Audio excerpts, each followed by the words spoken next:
Hello everyone. Today I've got some rough Australian opal here. These are some huge chunks. This one is 94 grams. I got 5 of them total, and these all came out of an estate sale.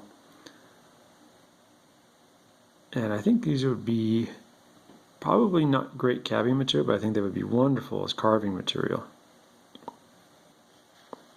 You can see there's fire in them in bands here, and there's some in patches, and most of this material is pretty solid. I don't see a lot of really telltale cracks. I mean, there's here, but that's why it would make good carving. You could really carve around it, and then when you finish your carving, whatever it was of, say a fish or a turtle or a freeform or animal, flowers, you just end up with these bits of color play throughout the carving.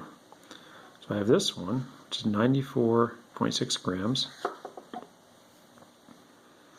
This one here has some beautiful blues showing up here in the back. I think this is a really nice piece. The back has been cut with a trim saw, and it has a few small little cracks in it here, but otherwise it's almost all solid. It has layers here. This one has several layers. The top layer here is got some interesting kind of honeycomb to it. Again, this is Australian. This is 154.9 grams. This one has a color band that runs all the way through here, and it's a light bit of color that runs right underneath it, right through here, and then there's some color in here. Again, this is not super strong color, at least not what I can see on the surface. If you were to carve through this, who knows what you might find. You might find really strong color play. It might be really soft. This one's 191.7 grams. And you can see someone's already started to dig down into the darker layers. The darker colors are going to be more ideal. That's what Australian opals are prized for, is the darker colors for the color play.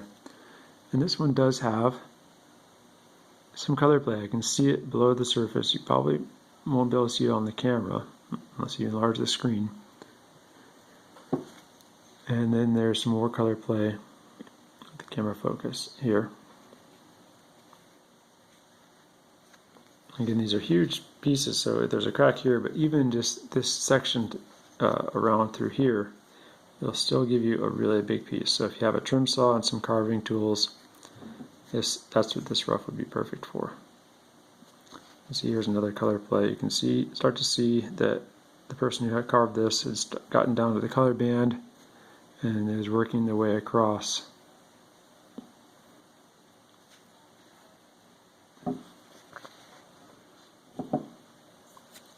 This is the biggest one here.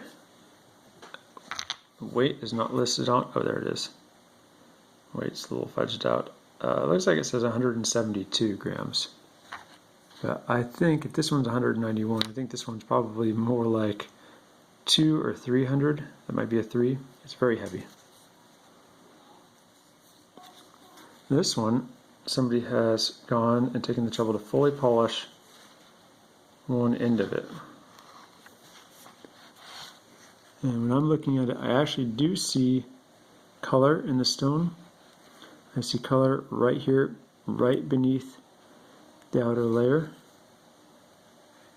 It travels all the way around the stone in several areas. There's a thicker color band here, and then a thinner one here. The thinner one having greens, the thicker one having some reds and blues. This is likely Petty material. That they're pretty famous for having this type of white base opal, but it also could have come from various different other locales. This is the last one. This one cleaved off nice and clean. This isn't carved polish. This naturally would have come off the stone in this in this manner.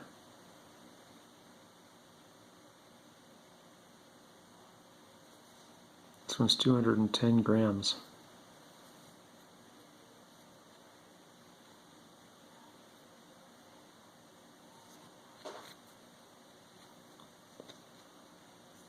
Now, a lot of you are probably wondering, well, what is this stuff worth?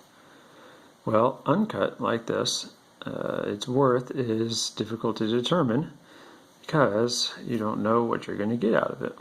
Well, after doing some research, I decided that about $1 a gram is a good fair price. And that works out to 20 cents a carat. So, for example, 210 grams, $210. Carve even one decent stone out of one of these and you'd get your money back. Most of these stones should give you at least 5 to 6 well-carved, large stones with some color play in each one. And at the very least, it would be great practice for carving, because opal is actually a wonderful material to carve in. It's soft enough that your diamond bits are going to eat into it quickly, hard enough that it takes a beautiful polish, especially if you're using diamond compound at the very end or cerium oxide. This piece here, just to kind of talk about since I haven't, there's a little bit of color up here. There's a color band that runs through this area right here. It's a little faint. There's some crystal fire up in here.